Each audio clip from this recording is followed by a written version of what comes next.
However, Attorney Roque, this is one of the occasions when my knowledge in law became gray. So I wish to ask once more for the record. With all due respect, kayo po ba ay abogado ng Lucky South 99? Hindi po, wala po akong attorney-client relationship sa kahit sino na shareholder or officer ng Lucky Star. From that Lucky South. answer of Attorney Roque, Mr. Chair, I wish to share to the committee the case of Eusebio Sison versus Attorney Lourdes Dumlao. This is AC number 11959, April 28, 2021. If I may quote, a lawyer-client relationship is established when lawyers consistently manifest to a person consulting them that they would provide legal representation or assistance, regardless of the close ties between the parties or the lack of written contract or the non-payment of legal fees. It is very clear, Mr. Chair, that from the definition of a lawyer-client relationship, kahit walang kontrata, kahit walang payment of legal fees, the moment the client starts seeking advice and the lawyer starts giving advice, a client-attorney relationship is created. Can we be enlightened on this, Mr. Chair, from Attorney Roque? Attorney Roque, you are now recognized. Mr. Chair, tama po yun. Ang problema, wala pong kahit anong konsulta na nangyari sa panig ko at sa kahit kanino sa panig po ng Lucky South. Kaya miski wala pong bayad, wala pong kontrata, wala rin po kaming komunikasyon. Dahil ang komunikasyon ko po, lahat po yan ay kay Cassie Ong lamang. I understand, Mr. Chair, that the statement of Attorney Roque, he was never consulted by Lucky South 99, but he has been repeating a while ago that Cassandra Leong is the representative of Lucky South 99. Is it not that the consultations made by Representative Ong with Attorney Roque, the consultations as well that was made by Lucky South 99 with Attorney Roque, Mr. Chair? Mr. Chair, gaya na aking sinabi po kanina, ang aking attorney-client relationship ay kay Cassandra Ong at kay Whirlwind dahil sila po ay umakto bilang ahente ng Lucky South pero hindi ko po naging kliyente ang Lucky South. Para po siguro malinaw, it is an instance where both Whirlwind and Lucky South will benefit kung magtutuloy ang negosyo ng Lucky South.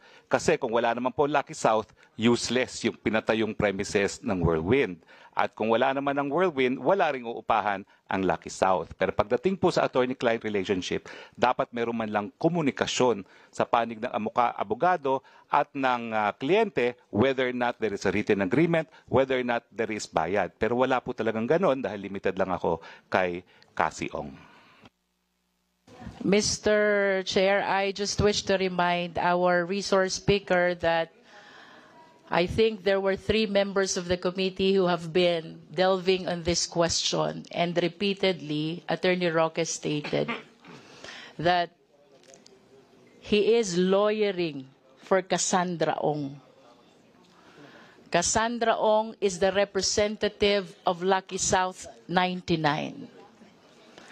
And it is really hard to conceive how he can separate himself from Lucky South 99 if his client is representing no less than Lucky South 99.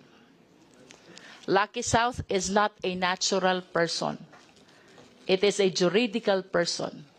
The only way to talk with a lawyer is through a representative, and that is Cassandra Ong. If I may add, Mr. Chair, under Section 3 of Canon 3, lawyer-client relationship. A lawyer-client relationship, yes, Attorney Roque is correct, the highest fiduciary character. As a trust relation, it is essential that the engagement is founded on the confidence reposed by the client on the lawyer.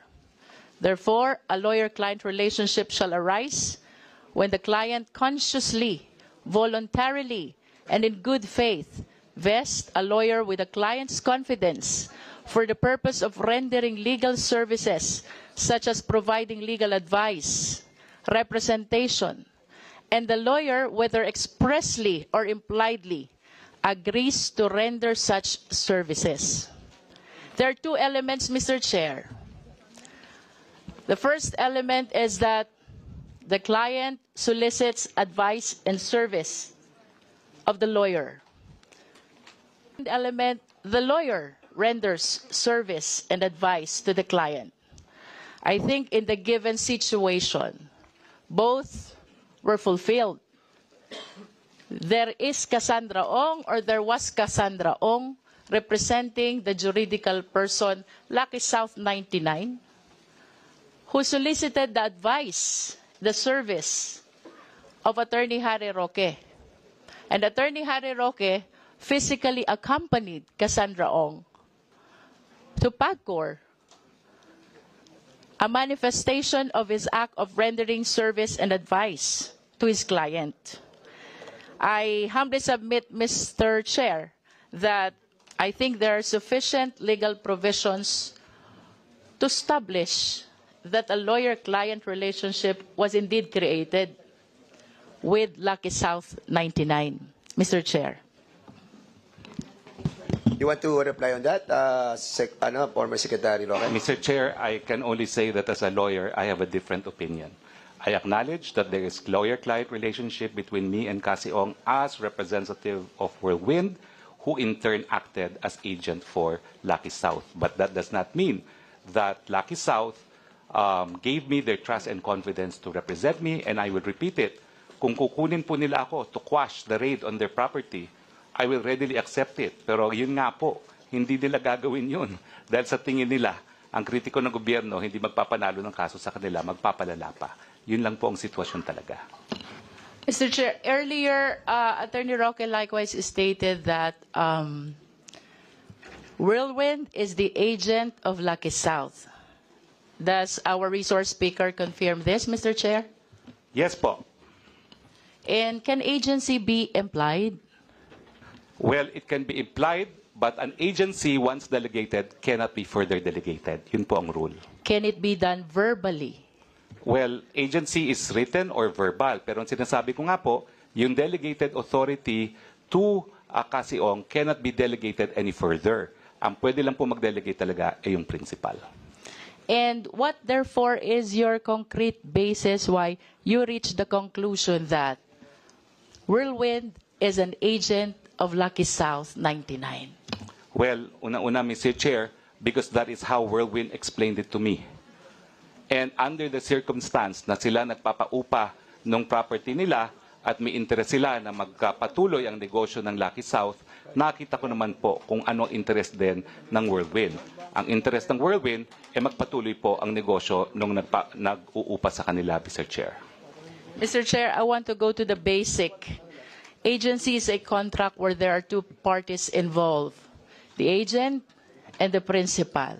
It is hard to conceive, Mr. Chair, that Attorney Roque will be relying on the representation only of Whirlwind without an active participation of the other party who is supposed to be the principal, the Lucky South 99.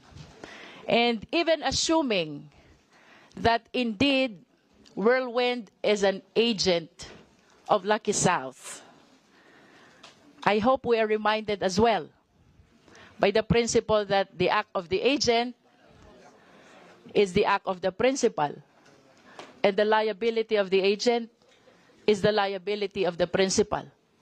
Similar to attorney-client relationship, there is a fiduciary relationship that is existing between the principal and the client. So I wish to conclude, Mr. Chair, that Attorney Roque's representation did not cover only the Whirlwind, but extends even to Lucky South Mr. Chair.